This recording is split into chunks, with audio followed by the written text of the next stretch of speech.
Yo, what is going on, everybody? Shri Kanase here. So where is Shopify dropshipping headed in 2021? Now, this is literally one of the biggest questions a lot of people have on their heads, mainly because 2020 was a wild ride of its own and 2021 does not really seem to be any better than 2020. Things are kind of just really in the unknown for a lot of people, and especially e-commerce owners. They don't know how this year is going to play out for their business or for their store. Now, personally, for me, 2020 was a great business year because a lot of people were inside, they were shopping online more, and because of this, my sales skyrocketed. I made a lot of videos revealing my sales for 2020, which you can check out on my channel. But will that really be the same in 2021? How will ads be affected and all sorts of stuff like that later on in this video?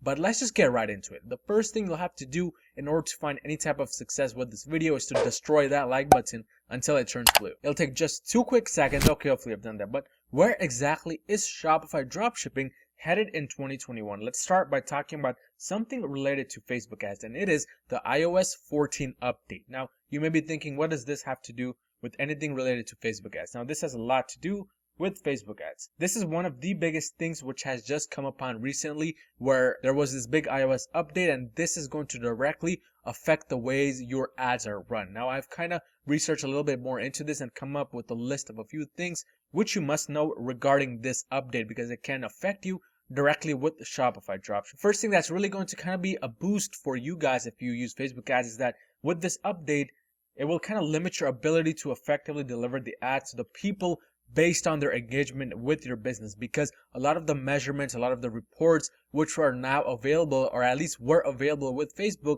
will no longer be available. That means you'll have less data to work with and less conversions to work off of in order to make more decisions whether you should scale or whether a product is a winning product or not. So that really affects the way you measure your data. And that's the second thing, which is measuring and reporting on conversions from specific customers with certain criteria and specifications is going to also be affected with this ad. Now, this was because of the whole data policy breach and all of those things which Facebook was going through this past year. And with this update, things are just going to be a little bit more harder when it comes to running Facebook ads. But in addition, one other thing that's going to directly be impacted is the ability to kind of deliver to the right audience. Now, this does not mean that with Facebook, you're going to be just blindly advertising your products to random people. However, this does mean that certain audiences will no longer be available to target via Facebook. And if they are available, the audience size may be much smaller. So what that means is that you won't be able to reach as many people as you would really like, and your ROAS may definitely be impacted because of this. In addition,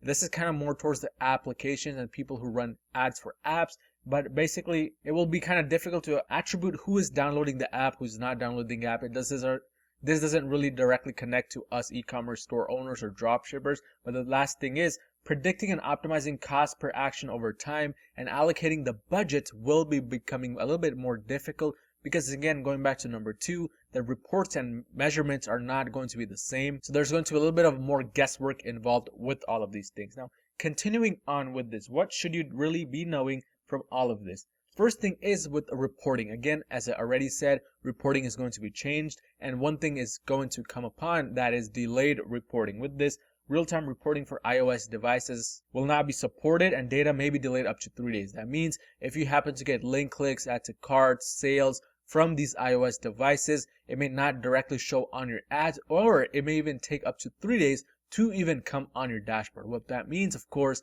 is that even if a product is a winner getting you sales, the data on Facebook and your dashboard may be much different than the data that you're getting on your Shopify store. And I'm going to be going over exactly what this really means, what you can do with all of this data towards the end of this video. But the second thing is there's really no support for breakdowns anymore. So for specifically web conversions, because that's what we're more interested in, delivery and action breakdowns such as age, gender, region, and placement will not be supported. This is a big drawback in my opinion with this update, because these things really let you know who was really interested in your ads, what kind of people were purchasing, whether it was 18 to 24 or 25 to 34, and so forth. So with this limited, it is going to become extremely difficult to know what is working for your ads and who you should target your ads to. Because in my opinion, with this data, I used to create different ads for different age groups because different age groups react differently to certain ads.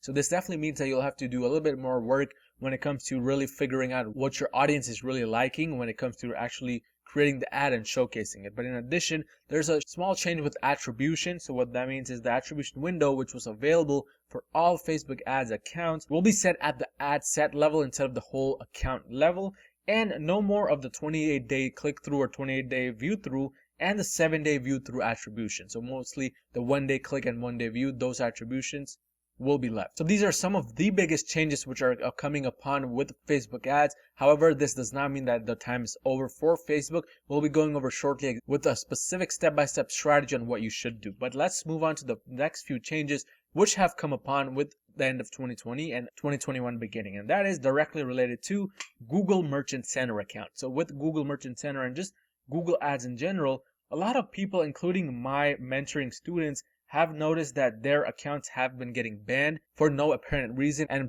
Google is very vague as to why it was really banned, what they can do to solve it, etc. By the way, I do offer one-on-one Google Ads mentoring. If you're interested in that, just DM me on Instagram. My Instagram is @DedicatedYoung. But as of now, dropshipping stores are definitely getting banned. One common theme I've seen with these Google Merchant Center accounts is that if it's a dropshipping store, it's 10 times more likely to get banned.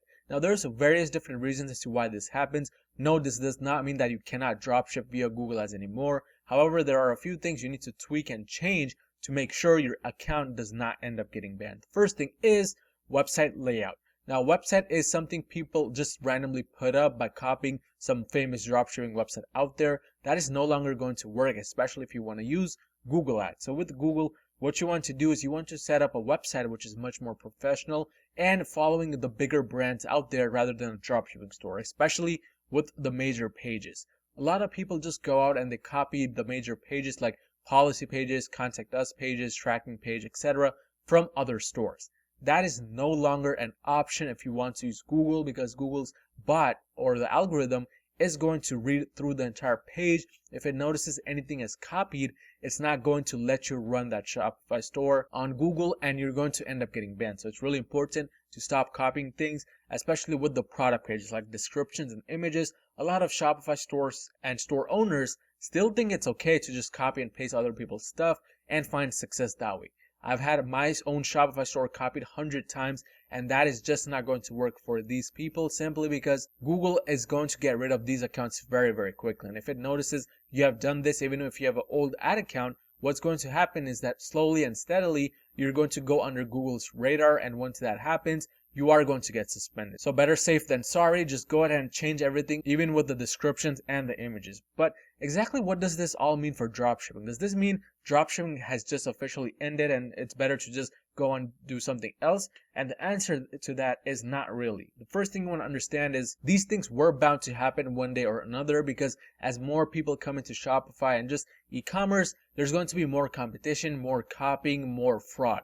Because of that, these advertising platforms have to become a little bit more strict with their rules and with what they allow and don't allow on their advertising platform, because in the end, you want to understand that they just want to make money from you. If you end up just putting up a random website which doesn't convert, which harms its users, it's not going to really let you advertise on that account. And what it has noticed at this point, especially in 2021, is a lot of these lookalike dropshipping websites do the same exact thing, and that is put people out of their money and just run away with the money and do fraud activities. And because of that, they've started to ban more accounts which are similar to these other dropshippers. But one thing you want to do to avoid getting your ad account banned is to just divert from using the free themes into the paid ones. Now, this is kind of a investment of its own in the beginning, but it's definitely worth it if you want to use Google Ads long term, if you don't want to get your ad account suspended, because you have to find a way to stand out of the crowd and not look like just another dropshipping website. Because if you do that, your account is 99% likely to get banned. So just start off by buying a theme, because that literally puts you out of the general audience of dropshippers right from the beginning, and you have a much better chance of not having your Merchant Center account banned. But if you're planning to use Facebook and not really with Google, here's what you want to do. Have multiple ad accounts. Nowadays, Facebook is also banning a lot of ad accounts for no apparent reasons, with policy violations, all sorts of those stuff. So what you want to do and what I recommend is from the beginning, create multiple ad accounts, maybe use friends' information, maybe use family members' information, and just sign up for an ad account and keep it in the background. It's normally better if the Facebook account which you plan to do this on is already old, because if it's a new account, it goes under Facebook's radar really quickly. So you want to make sure the account is somewhat old. If you use friends or family members' account, that's much better. But that is one way to kind of get out of these suspensions with Facebook. Just have multiple backup ad accounts. If one gets suspended, just start using another one. But that is not going to cut it if you want to dropship long term in 2021 and onwards. Because if you want to do that, what you want to do is have multiple traffic sources. A lot of people fail to realize that Facebook and Google is just one of the many ad platforms available out there in the market. You can use Bing ads, Pinterest, Etsy, LinkedIn, and even online forums to run your ads. So you're really not limited as to what you can do in order to start and run a successful dropshipping business. And the last thing you can really do is not even dropship at all. Just go ahead and transition from dropshipping right off the bat into just using shipping companies. Now there are 3 different options which you can do if you try to go this route. Option number 1, do in-house fulfillment, meaning bulk order a product which you have found some type of success with. And by the way, before using any of these 3 options, I highly recommend you find a winning product first. A lot of people just go out and buy a random product which they think is going to work. They bulk order it and then they soon find out it's not selling, so it just sits and catches dust in their workspace. So instead of doing that, what you want to do is, first of all, still use AliExpress, maybe do the ships from United States option, which I always use,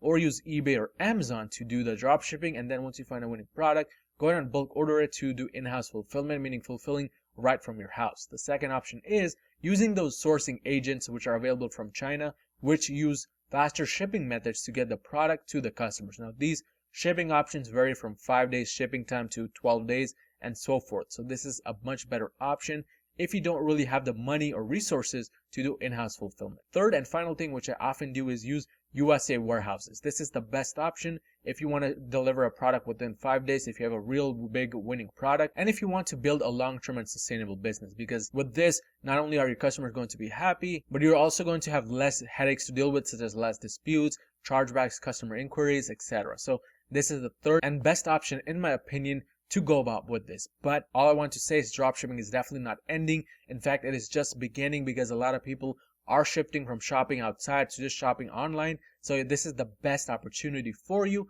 in order to really find your success with e-commerce. But if you really want to take your game to the next level, especially with Google Ads, again, I do offer one-on-one mentoring. You can just DM me on Instagram. It's the @dedicatedyoung for more information. But if you found any type of value in this video, smash that like button and smash that subscribe button, and I'll see you guys next time.